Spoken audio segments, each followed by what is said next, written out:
Americans are often told to praise diversity, but has it really benefited us?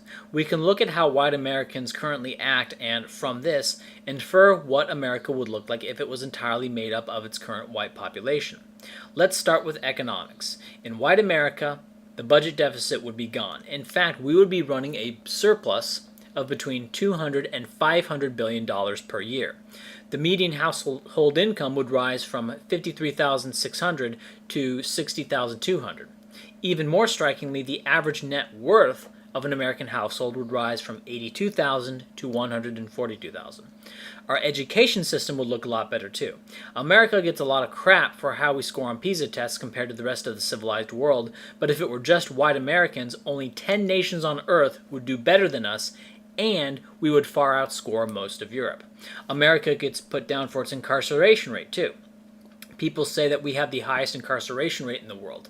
What they don't say is that if it were just white Americans, our incarceration rate would fall from 729 to 380 per 100,000, and we wouldn't even be among the top 10 most incarcerated nation. Family life would look better in white America. The rate of unmarried births would fall from 41% to 29%, and teen pregnancy rates would be cut by nearly a third, falling from 24 per 1,000 to 17 per 1,000. So far, these changes are things that everyone would assign a positive value to. Politically, the value of the changes would be more subjective, but there would be huge changes. If white American votes had been the only ones counted, Republicans would have won every presidential election, with two exceptions since 1952. There would have been no Kennedy, no Carter, and no Obama. Whites did vote for Lyndon Johnson, but this would never have happened in white America because he never would have been Kennedy's vice president. Or would he benefit from Kennedy's martyrdom, since Kennedy would have never taken office? White America also voted for Bill Clinton in '96, but this would have never happened either because white America voted against Bill Clinton in 1992. It is plausible that white America wouldn't have voted for a single Democrat since the end of the Second World War. This wouldn't change this November either. According to Gallup polling, Trump leads Clinton by 11 points among whites. The Republican Party will look different in white America. Whites are less religious than non-whites and more liberal on social issues like freedom of speech and on gay marriage. On the other hand, they are far more likely to favor the free market. White America would also probably build a larger military. In short, white America would probably be a lot more libertarian domestically, but perhaps more interventionist abroad. White America's attitude towards science would differ as well. There would be less denial of evolution and more skepticism towards global warming. White America's average citizen would also differ psychologically than the current average American. Compared to non-whites, on aggregate, white Americans are smarter, have more self-control, are more introverted, and have a less high opinion of themselves, but they are also happier. So far, I have been assuming that white America would be basically the same as it is now if non-white America was not around. That probably isn't true. For one thing, correlational, longitudinal, and experimental research shows that racial diversity damages how well people get along with one another. Moreover, being around diversity decreases how well people get along even with members of their own race. In white America, whites would get along with one another better than they do now. Education wouldn't be the same either. The more blacks are in a school, the worse whites in that school tend to do. Moreover, people do better in school when their teacher is of their own race. White Americans would probably do better in school if non-whites were not around. So the average PISA score of 518, maybe it would be 520. Some of the most radical changes would occur in politics. The Democrat Party would have never become the anti-white party, and the GOP wouldn't have become the white people party.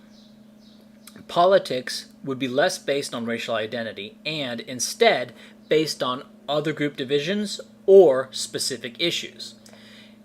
In this world, different Democrat candidates would have been run, and they may have won, but they would not look like the Democrat candidates run in multiracial America. Oftentimes, liberals complain about America by pointing out that our rates of incarceration, our PISA scores are much worse than other first world countries. These claims are true, but are explained by the fact that America houses a huge non first world population.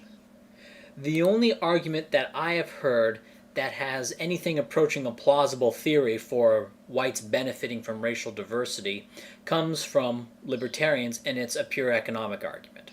And one thing they will say in response is that white wages are jacked up by having a lot of non-whites around. Now, this doesn't appear to be obviously true if you just look at regions in the United States, and I'll have a table on screen that you can see median income and proportion of white population by region. Okay, so a big impact doesn't just pop out at you. If there is a correlation between median white income in a state or county and the proportion of blacks and or Hispanics in that state or county, well, then the next step would be to show some sort of causality. Saying that whites in Los Angeles or whites in San Francisco are wealthier than whites out in the middle of nowhere in the middle of Kansas, and say, okay, so now you're saying that that's because they are surrounded by a lot of Hispanics and blacks? You have to do a little bit more than that to show some sort of causation. Another interesting thing to point out is that a Dutch meta-analysis of 384 studies on the impact of immigration on native wages in the United States and European Union countries found that a 1% increase in immigrants as part of the labor force was associated with a 0.119% reduction in native wages. Association is not necessarily causation, but it's an important thing to point out. Right? Now, just because a 1% increase in immigration is only associated with a 0.119% decrease in native wages doesn't mean that the actual impact is that small. For example, wages could have been going up. The immigrants could be going to regions where wages would otherwise have gone up, but instead they go down slightly because of the mass immigration. Even though the association is only that small, the actual impact of mass immigration could actually be more negative than just the association, or it could be less.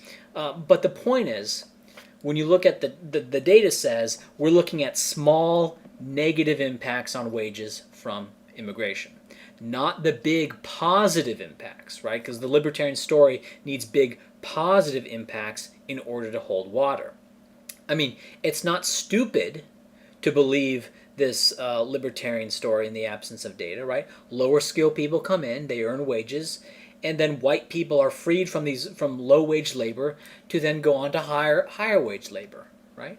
It's not stupid to believe that if there's no data around, but it doesn't appear to be actually happening, right? You have to actually test it.